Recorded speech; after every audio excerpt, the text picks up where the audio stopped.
en CGN Noticias, Radio, Televisión, en el programa Frente a Frente, un diálogo con la ciudadanía. Contamos con dos personas importantes que nos visitan en el set de televisión de la Unión Nacional de Periodistas. La compañera Virginia Pineda, candidata por el Distrito 3 por Unidad Popular, y el economista Richard Cisneros, también el Cisneros, candidato de la Unión de Economistas. Volvemos.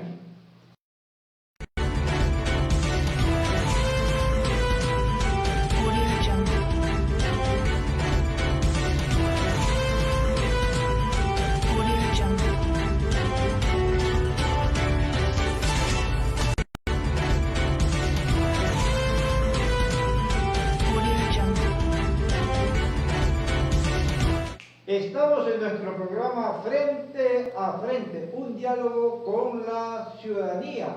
Y vamos a dialogar, a entrevistar a Virginia Pineda, candidata de Unidad Popular Distrito 3 de la provincia de Guaya para asambleísta. Bienvenida, Virginia. ¿Cómo van los recorridos de la campaña electoral? ¿Cómo siente la percepción del voto popular? Muy buenos días con todos. Buenos días, Richard. Sí, esta campaña electoral, aunque a pesar de que es primera vez que yo soy candidata, la he vivido con muchísima alegría. Me llena de tanto ánimo ir a las caminatas cortas por el tema del COVID, haciendo el distanciamiento social debido, respetando las normas que nos ha dado el CNE, pero el afecto que la gente nos demuestra en cada caminata, en cada explicación, en cada propuesta que nosotros hacemos es grande. Creo que este año habrán muchos asambleístas de Unidad Popular. La gente nos reconoce, sabe que somos luchadores sociales, los que siempre hemos estado a favor del pueblo ecuatoriano, que jamás nos hemos callado cuando algún tipo de injusticia se ha labrado en contra de los trabajadores. Entonces, ellos saben quiénes somos, y realmente que esta campaña electoral para mí ha sido muy satisfactoria. Ese cariño que el pueblo demuestra hacia los candidatos de Unidad Popular es grande, significativamente es grande. Vamos a enfocarnos en la propuesta de políticas programáticas que está planteando Unidad Popular, estas dos, para el electorado respecto de cómo enfrentar los grandes problemas del país: salud, educación, lucha contra la corrupción. ¿Qué propone Virginia Pineda en estos aspectos? A ver, salud y educación. Uno, hacer respetar significativamente lo que dice la Constitución en la norma el porcentaje del Producto Interno Bruto hacia educación y salud. Eso tiene que respetarse.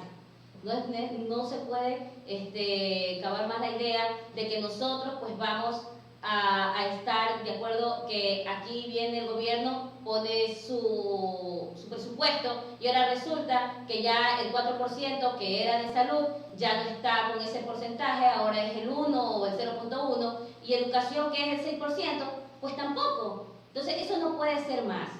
Aquí tiene que respetarse lo que dice la Constitución. Vamos a hacer respetar todos los porcentajes como lo dice de salud y educación. ¿Ya? Y realmente, respecto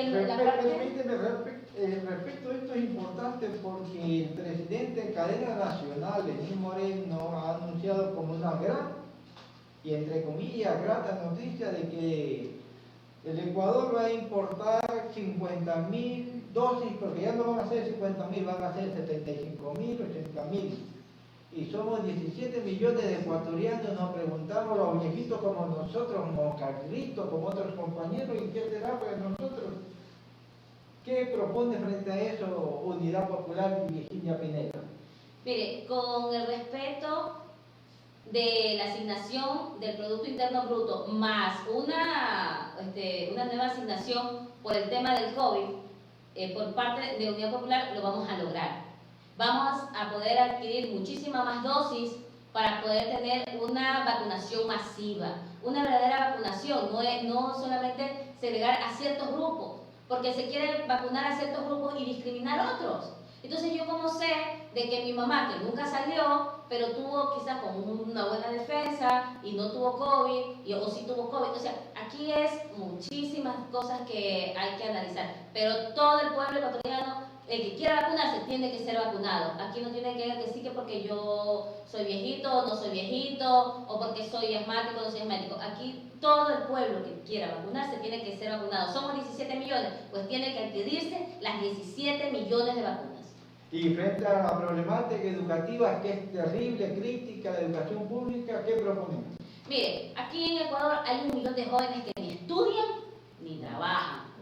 ¿Ya? Aquí nosotros planteamos el libre ingreso a la universidad, así como en sus tiempos, así como los míos, de que nosotros ingresábamos a la universidad en la carrera que nosotros teníamos la vocación, aquella carrera que nosotros queríamos seguir, ¿ya?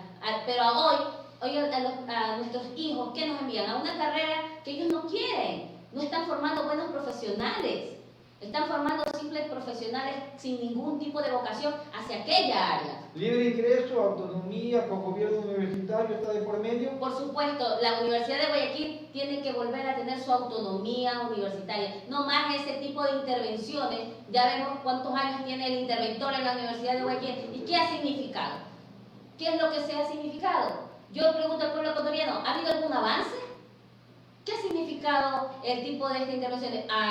Bueno, solamente alusiones de mal manejo, de robos y todo lo demás, lo que ha significado para nosotros, los padres o los estudiantes, este tipo de el interventor, ¿verdad? Entonces, todo esto hay que fiscalizar y hay que sancionar todo tipo de actos de corrupción que haya habido en el país, sea en este tiempo, sea desde 14 años o sea muchos años atrás, porque vemos a políticos de muchísimos años atrás de que hoy reaparecen porque no es que han salido libres, es que los juicios de ellos caducaron y esto no puede ser posible, esto es una burla hacia el pueblo ecuatoriano. Eso nos lleva justamente a una de las grandes pandemias junto con la del COVID que ha venido y está sufriendo el país, la corrupción. ¿Qué se propone frente a eso?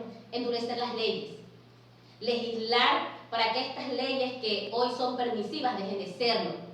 Endurecerlas de tal manera que alguien que pretenda asaltar o robar los bienes públicos lo piense 10.000 veces porque sabe que la ley es dura. No más actos de corrupción, no vemos más a políticos de que se repartan hospitales y que esta repartición simplemente significó la muerte de miles de ciudadanos en nuestro país y especialmente aquí en Guayaquil que vivimos una verdadera política de terror. No más políticos de que se burlen de nuestro país, se exilien en otro lado y después regresen como que si nada hubiese pasado. Esto debe de acabarse. Ya el pueblo ecuatoriano ya despertó y saben ellos perfectamente que el pueblo ecuatoriano ya no cree en todas sus políticas ni en toda su demagogia. Ellos saben, jamás van a olvidar todo el producto, todo lo que pasamos desde que apareció la pandemia, que nos dejaron abandonados a nuestra suerte. Y en relación, Virginia, disculpe, para terminar ya esta entrevista interesante, en relación a la violencia contra la mujer, la violencia de género, el feminicidio, ¿hay que reforzar las leyes o qué hay que hacer? Aparte que hay que reforzar las leyes, hay que volver a la asignación de la ley en contra de la violencia de la mujer. Ese presupuesto que fue quitado en plena pandemia cuando las mujeres vivíamos con nuestro agresor las 24 horas del día por Richard Martínez para poder pagar la deuda externa. Esto no puede ser. Las mujeres tenemos que ser reconocidas como lo que somos, un pilar fundamental en esta sociedad.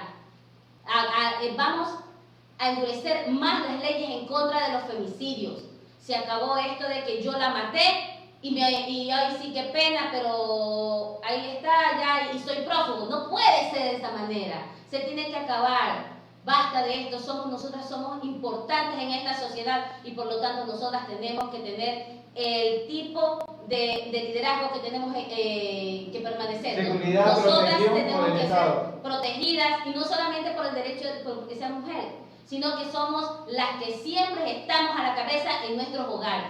Somos mujeres que somos madres, somos mujeres, somos abuelas, somos hijas y somos la cabeza de hogar. Y que cabezas que nunca a este gobierno le interesó, porque en plena pandemia maestras que eran madres, mujeres lactantes, mujeres embarazadas, fueron despedidas, y no solamente maestras, sino todo tipo de obreras y trabajadoras fueron despedidas en este gobierno sin importarle su condición de madre o embarazo.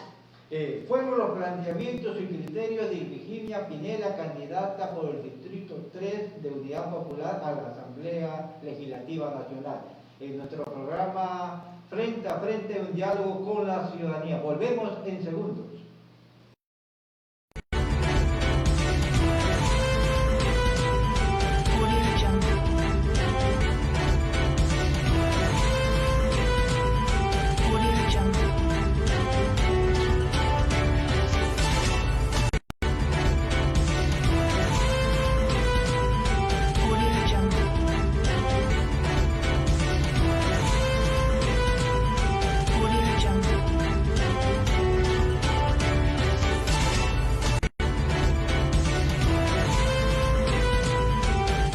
Estamos en el programa Frente a Frente, un diálogo con la ciudadanía.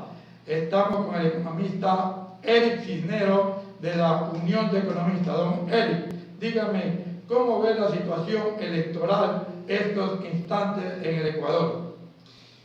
Licenciado Carlos, un gusto estar aquí en este espacio, en este prestigioso espacio y en la Unión Nacional de Periodistas. Bueno, el proceso electoral se ha presentado bastante accidentado. Hemos podido presenciar muchos los ecuatorianos, si se puede decir en cierta forma, pugnas de poder por los principales del Consejo Nacional Electoral, un acto, por decirlo menos, vergonzoso que deja mal parado al país internacionalmente. Tenemos a los principales con un fallo judicial de institución que no se puede ser ejecutado por el momento porque sabemos que hay otras instancias legales.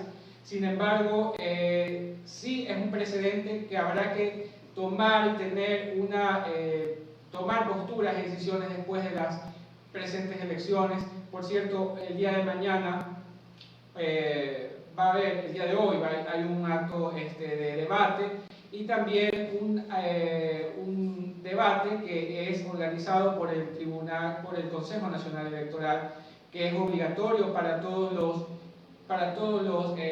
aspirantes a la primera magistratura del país, y es un derecho importante que tienen todos los ecuatorianos porque el año que corre, el 2021, es un año importante para recuperar la economía del país. Carlos, tenemos una caída del PIB de alrededor del 10%, tenemos una deuda que va en incremento con el Fondo Monetario, tenemos ya posturas del Fondo Monetario, una carta de intención firmada, en donde se nos dice que habrá que recortar educación, que habrá que recortar salud, que habrá que recortar presupuesto para los GATS municipales. Entonces, ¿cuál es el mensaje del Fondo Monetario Internacional para los ecuatorianos? Simplemente confórmense con menos cupos para la universidad, es decir, nuestros estudiantes, nuestra juventud, como le decía hace un momento la candidata para la Asamblea, Virginia, lo decía hace un momento, y es algo importante que hay que resaltar. Los jóvenes no pueden quedarse afuera, hay que crear plazas laborales, hay que crear oportunidades de estudio para ellos, pero con una carta de intención firmada y que de hecho está en ejecución, ya lo ha hecho así el gobierno. Economista, disculpe que Sí. me interrumpa, pero también vemos que Lenín Moreno ha firmado un acuerdo económico para endeudar más a nuestro país, y el nuevo gobierno que venga va a tener serios problemas porque va a tener que pagar deudas. Precisamente, Carlos, y esto es importante, este punto es importante porque hay muchos sectores que justifican el aumento de la deuda con el momento crítico que ha vivido el país por el tema COVID. Es decir, bueno, si el país no está generando ingresos, ¿cuál es la siguiente herramienta económica? Pues deuda. Esta no es realmente, y los ecuatorianos debemos estar conscientes de que no es la única medida económica para conseguir recursos. Una buena medida también es la inversión, pero en tema monetario, en tema de una estrategia monetaria, se puede avanzar hacia una moneda que no necesariamente implica desdolarización, y no lo decimos nosotros la Unión Nacional, no lo decimos en la Unión Nacional de Periodistas, la Unión de Economistas, no lo decimos en este momento electoral porque estemos atravesando un momento electoral y aprovechamos, no, ya lo vemos nosotros. Ya lo han planteado. Lo hemos planteado antes de las elecciones, antes del momento electoral que estamos viendo, y hemos nosotros propuesto la medida de una cartera de monedas que también se lo suele llamar hacer una no desdolarización, ¿verdad?, sino avanzar hacia una segunda moneda que no necesariamente tiene que estar vinculada a la desdolarización. Lo explicaré en dos sencillos pasos. Cuando nosotros acudimos al Fondo Monetario Internacional, ¿qué hacemos? ¿Qué hace el Estado? Recibe miles de millones de dólares, papel impreso, que luego representan un compromiso de pago a acreedores internacionales. El Estado tiene la potestad y tiene también los recursos legales para, en vez de recibir papel impreso extranjero internacional, se puede emitir papel moneda nacional que no necesariamente tiene que ver con emisión de dinero sin valor, sino que el Estado representaría entonces un compromiso de pago. Este dinero que ingresa a las arcas del Estado, que él mismo, el Estado, haría impreso, no se podría imprimir de manera, se lo puede decir, descontrolada, que nos podría llevar a una inflación, sino que se haría la misma cantidad de impresión acorde a lo que otros organismos internacionales estarían dispuestos a prestarnos. Por decir, si acudimos por 4.000 millones de dólares, no se los prestamos al Fondo Monetario, sino que el Estado imprimiría como máximo esa cantidad de dinero y tendría que ser revisado por los organismos sociales de que no haya mayor cantidad de impresión de dinero y a su vez pagar esta impresión de dinero, porque hay acreedores internos que sí están en la potestad y tienen de hecho los recursos en bancos extranjeros, en paraísos fiscales. El Ecuador tiene 60.000 millones de dólares afuera del país, 60.000 millones. Hay un déficit fiscal de 10.000 millones que sí puede ser cubierta por las principales empresas y corporaciones. El dinero ecuatoriano existe. Hay que tener un consenso, una política congruente, hacer la emisión de dinero y luego sacar de nuevo de circulación ese dinero. ¿Por qué? Porque si el dinero prestado o impreso continúa en circulación, nos va a llevar a un aumento de los precios, una inflación descontrolada. Y ojo que la inflación, si me permite unos minutos, licenciado, la inflación no siempre es mala, porque la inflación, nosotros lo decimos los economistas, es como, se puede decir, la presión de la economía. Si a usted se le sube la presión, pues va a tener un problema médico. Si a usted se le baja la presión, va a tener un problema médico. Es decir, la baja inflación, que nosotros llamamos, los economistas llamamos, primero está acompañada de un estancamiento económico, pero la deflación genera una caída de precios, los empresarios no pueden cubrir sus costos y van a tener que prescindir de su plantilla de trabajadores, lo que genera aumento del desempleo, aumento de la informalidad y genera muchos más problemas económicos. Económico, una preocupación también hay en la ciudadanía. La preocupación, la vez pasada hubo una elección y un apagón y salieron otros resultados. El pueblo ecuatoriano está pensando que también puede volver a suceder eso. Ahora en la actualidad no hay mucha confianza dentro del Tribunal Electoral. Así es, estimado Carlos, lo que hemos visto, lo que hemos presenciado los ecuatorianos ha sido una pugna de poder en el Consejo Nacional. Son personas que realmente no están a la altura, lo hemos dicho como pronunciamiento de la Unión de Economistas por el Desarrollo del Guayas. Lo ideal, idóneo, hubiese sido que hubiesen sido otros personajes probos, ecuatorianos, que hayan tomado la primera se puede decir, la primera dignidad del Consejo Nacional Electoral. Unas elecciones accidentadas, muchos proponen temas en divergencia. El vicepresidente Pita parece que ahora ya se lleva con la señora Tamaí cuando antes no se podían ni ver. ¿Será acaso que se ha llegado a un consenso bajo la mesa? Lo preguntamos todos los ecuatorianos, en todas las instancias. Se traman acuerdos atrás de la conciencia popular. Todo ello va a terminar derivando en las elecciones de este mes de febrero del 2021 que viene, estimado Carlos. Fue la participación del economista Eric Cisneros de la Unión de Economistas. Hasta la próxima semana. Muchas gracias.